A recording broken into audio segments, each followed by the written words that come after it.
Marvelous Medicine Number 3. "Here it is!" cried Mr. Killiecranky, rushing into the kitchen. "1 carton of flea powder for dogs and 1 can of brown shoe polish." George poured the flea powder into the giant stewing pot. Then he scooped the shoe polish out of its can and added that as well. "Stir it up, George!" shouted Mr. Cranky. "Give it another boil. We've got it this time. I'll bet we've got it." After Marvelous Medicine Number 3 had been boiled and stirred, George took a cup full of it out into the yard to try it on another chicken. Mr. Cranky ran after him, flapping his arms and hopping with excitement. "Come and watch this one," he called out to Mrs. Cranky. "Come and watch us turning an ordinary chicken into a lovely, great big one that lays eggs as large as footballs." "I hope you do better than last time," said Mrs. Cranky, following them out. "Come on, chicken," said George, holding out a spoonful of medicine number 3. "Good chicken, chick, chick, chick, chick, chick. Have some of this lovely medicine." A magnificent black cockerel with a scarlet comb came stepping over. The cockerel looked at the spoon, and it went peck.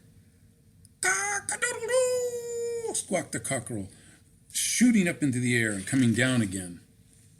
"Watch him now!" cried Mr. Cranky. "Watch him grow!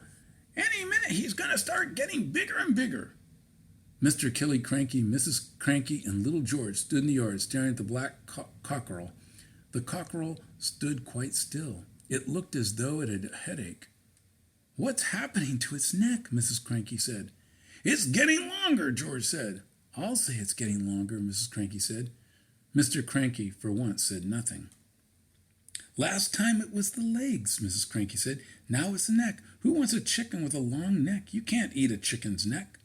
It was an extraordinary sight. The cockerel's body hadn't grown at all, but the neck was now about 6 feet long.